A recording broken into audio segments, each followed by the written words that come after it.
चलिए बात करते हैं थोड़ा सा अलजेब्रा पे।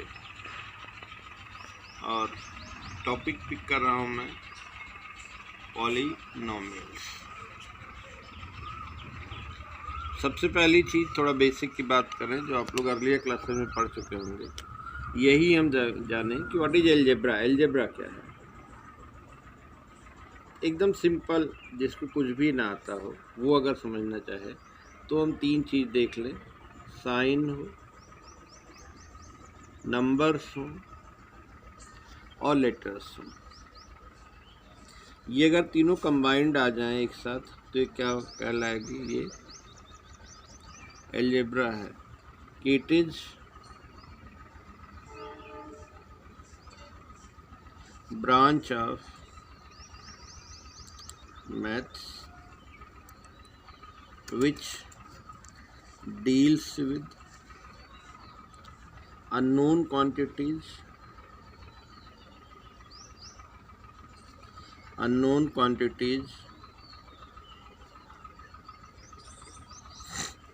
using sign,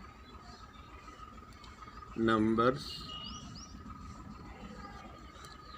and letters। अब एक टर्म बहुत काम आएगा इसमें कि वेरिएबल और कांस्टेंट। ये क्या है?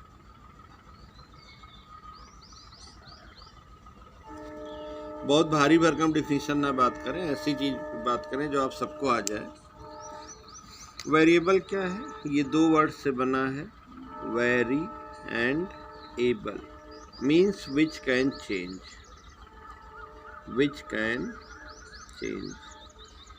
जिसकी वैल्यू बदल जाए वो क्या कहलाएगा? वेरिएबल कहलाएगा। कांस्टेंट क्या है? हुज वैल्यू रिमेन्स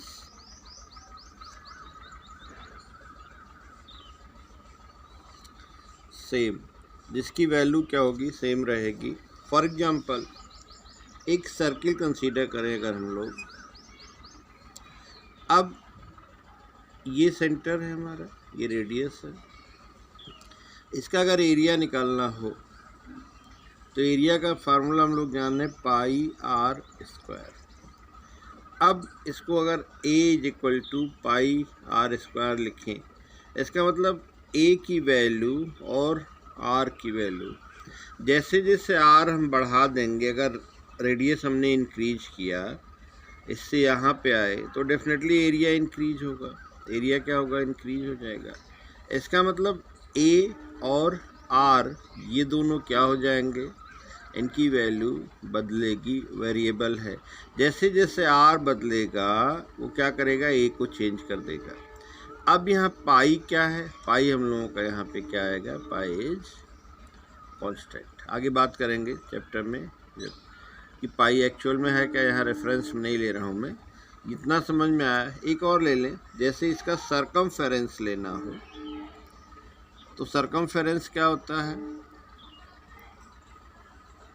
इसका सरकमफेरेंस क्या होगा? 2 पाई आर।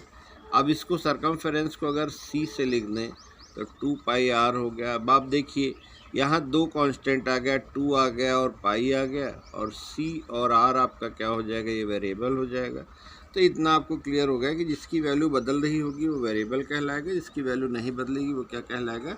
कांस्टेंट कहलाएगा। अब अगले पार्ट में आगे बढ़ते हैं। सबसे पहले हम लोग जानते हैं कि टर्म क्या है।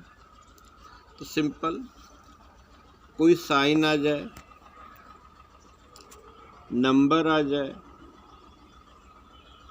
और लेटर आ जाए और इनके बीच में प्लस और माइनस ये साइन ना हो।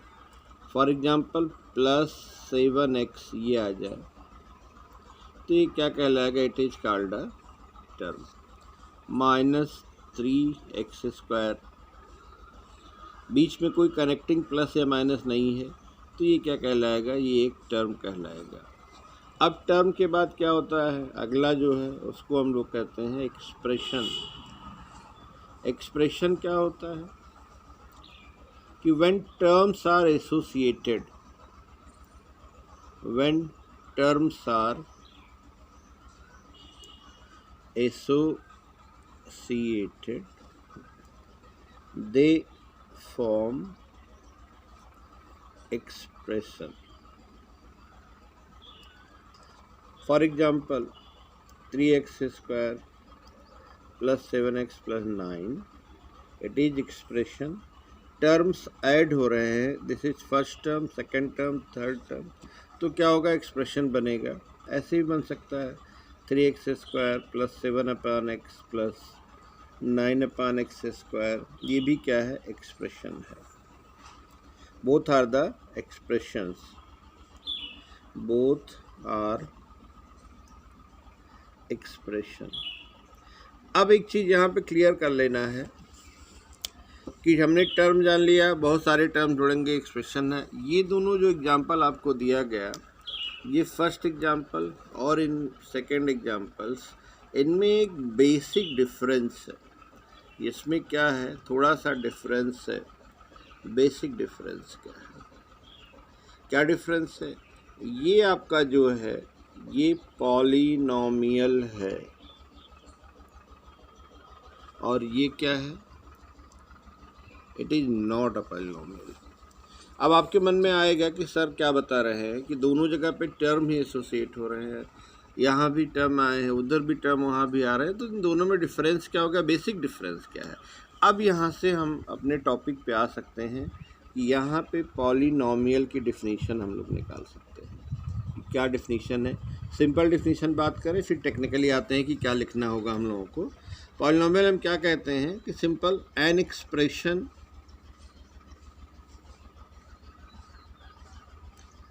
which does not have any term with negative or radical power,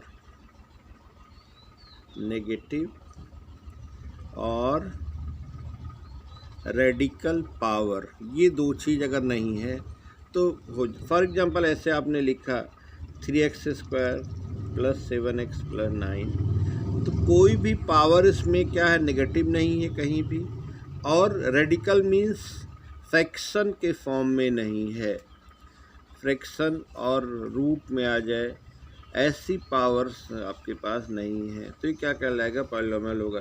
for example 3x square plus x power 1/2 अगर आ गया, और इसको ऐसे लिख दें x पावर √2 आ जाए, और हम ले लें 3x प्लस x पावर -3, तो ये दोनों क्या होंगे, आपके पॉलिनोमियल नहीं होंगे, ये आपका पॉलिनोमियल होगा। ये सिंपल चीज़ है कि डिनोमिनेटर में अगर कोई वेरिएबल आ जा रहा है, लेटर कोई है XYZ अगर वेरिएबल दिया है और वो डिनोमिनेटर में आ गया, तो वो आपका पॉलिनोमियल नहीं होगा। 1 मार्क का क्वेश्चन पूछने को आ सकता है आपसे कि व्हाट इज़ पॉलिनोमियल, आप चूज करिए आइडेंटिफाई पॉलिनोमियल, तो आप इससे कर लेंगे। अब चलते हैं स्टैंडर्ड डिफिनीशन पे पॉलिनोमियल के। पॉलिनोमियल कितने टाइप्स का होता है, उसकी कैटेगरी कितनी होती है, जीरोज ऑफ पॉलिनोमियल क्या होते हैं, स्किप मत करिएगा, अगली पार्ट में आपको मिलेगा। आपको बात करते हैं डिटेल पॉलिनोमियल पे क्या है। Polynomial Px is equal to a0 x power n plus a1 x power n -1 plus a2 x power n -2 plus and so on plus an। अगर इस फॉर्म में दिया हुआ है, कोई चीज़ लिखा है, बहुत भारी भरकम चीज़ नहीं है, आप देखिए इसमें a0 a1 a2 a3 dash dash dash an, ये क्या होंगे, these are constants. And x क्या है, x वेरिएबल है। अगर ये दो कंडीशन हैं तो Px जो रिप्रेजेंट किया गया है वो क्या होगा, ये पॉलिनोमियल होगा। फॉर एग्जांपल ऐसे ले लें हम लोग कि 7x power 5 plus 3x cube plus 2x plus 7। अब आप देखिए यहाँ पे 7 3 2 7, ये क्या आ गया, ये कांस्टेंट आ गया आपका। और x क्या है, x क्या है, वेरिएबल है। तो ये आपका हो गया पॉलिनोमियल। अब सबसे पहले एक चीज़ हमको जानना होगा कि डिग्री ऑफ पॉलिनोमियल क्या है। डिग्री ऑफ पॉलिनोमियल क्या है? सिंपल, डिग्री क्या है कि maximum power of variables, maximum power of variable of any term is called degree of polynomial. Degree of polynomial, ये डिग्री ऑफ पॉलिनोमियल कहलाएगा। For example x cube plus 7x अगर है तो इसकी डिग्री कितनी होगी, सही जान रहे हैं आप। इसका यहाँ 3 इसकी पावर 1 है तो डिग्री कितनी हो जाएगी 3। एक चीज़ क्लियर करिए, x cube y square plus 7x plus 6, इसकी डिग्री कितनी होगी। अब यहाँ दो वेरिएबल हैं तो इनकी डिग्री दोनों की पावर ऐड हो जाएगी, 3 + 2 कितना हो जाएगा, 5 हो जाएगा, ये होगी डिग्री। अब आपको क्लियर हो गया होगा कि डिग्री ऑफ पॉलिनोमियल क्या है। फॉर एग्जांपल एक एग्जांपल और देखिए कि 3x पावर 7 + 9x + 6, इसकी डिग्री कितनी होगी, इसकी डिग्री कितनी होगी, इसकी डिग्री आपकी आ जाएगी 7।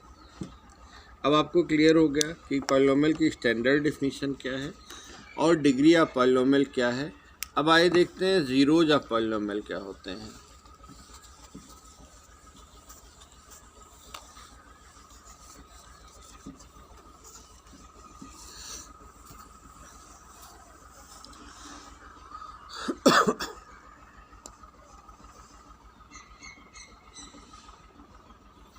जीरो ऑफ पॉलिनोमियल, बहुत इंपॉर्टेंट टॉपिक कि जीरो ऑफ पॉलिनोमियल क्या है। अब नेम से ही क्लियर हो जाएगा कि value of variable, value of variable which makes polynomial equal to 0 is called zero of polynomial। अब अगर आपको ज़ीरो फाइंड आउट करना है तो फॉर ज़ीरो क्या करना होगा, आप px = 0 लिखिए और इसको सॉल्व कर लेंगे। x की जो वैल्यू होगी that will be 0 of polynomial. For example let एक पॉलिनोमियल हमारे पास है px = 3x - 7। अब आपको चाहिए इसकी वैल्यू, इसका ज़ीरो क्या होगा।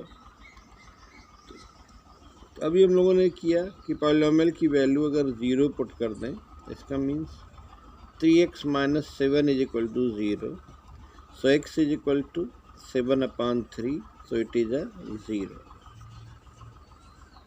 Of polynomial. एक एग्जांपल और देखें कि सपोज करिए पॉलिनोमियल हमारा px = x² - 9 होता। अब क्या करोगे कि फॉर ज़ीरोज़ क्या करना है हम लोगों को, x² - 9 = 0 पुट करेंगे तो फैक्टर बनेगा x + 3, x - 3 = 0, so it will give x = -3 and 3। अब दोनों में डिफरेंस देखिए, यहाँ पे क्या था हम लोगों का, यहाँ पे हमें सिंगल जीरो मिला, यहाँ पे क्या मिला, सिंगल जीरो, और यहाँ पे क्या मिल रहा है, डबल जीरो मिल रहा है। अब एक चीज़ और ध्यान दिया जाए कि यहाँ जो पॉलिनोमियल था x, इसकी पावर कितनी थी, पावर 1 थी। इसका मतलब सिंगल जीरो कब मिलेगा, जब डिग्री कितनी होगी, 1 होगी। और डबल जीरो यहाँ पे पावर कितना था, इसमें आपका पावर कितना हो रहा है, पावर 2 हो रहा है। अब पावर 2 है तो डबल जीरो मिल रहा है। इसका मीन्स क्या होगा कि जितनी डिग्री होगी, डिग्री ऑफ पॉलिनोमियल जो है, उतना ही क्या होगा, नंबर ऑफ ज़ीरोज़ होंगे। अब हो सकता है कि ये रियल ज़ीरोज़ हों या इमेजिनरी ज़ीरोज़ होंगे। आपके टॉपिक में इमेजिनरी नंबर्स नहीं है, आगे डिस्कस करेंगे कभी इमेजिनरी नंबर तो आपसे बात कर लेंगे। यहाँ इतना जान लीजिए, इतना दिमाग में रखना है आपको कि degree of polynomial is equal to number of zero. जितनी डिग्री पॉलिनोमियल की होगी उतने ज़ीरो होंगे। इसका मतलब डिग्री 1 है तो 1 जीरो मिलेगा, डिग्री 2 है तो 2 जीरो मिलेगा, डिग्री 3 है तो कितना मिलेगा, 3 जीरो मिलेगा। ये क्लियर, आप इतना कर लीजिए, फिर आगे चलते हैं।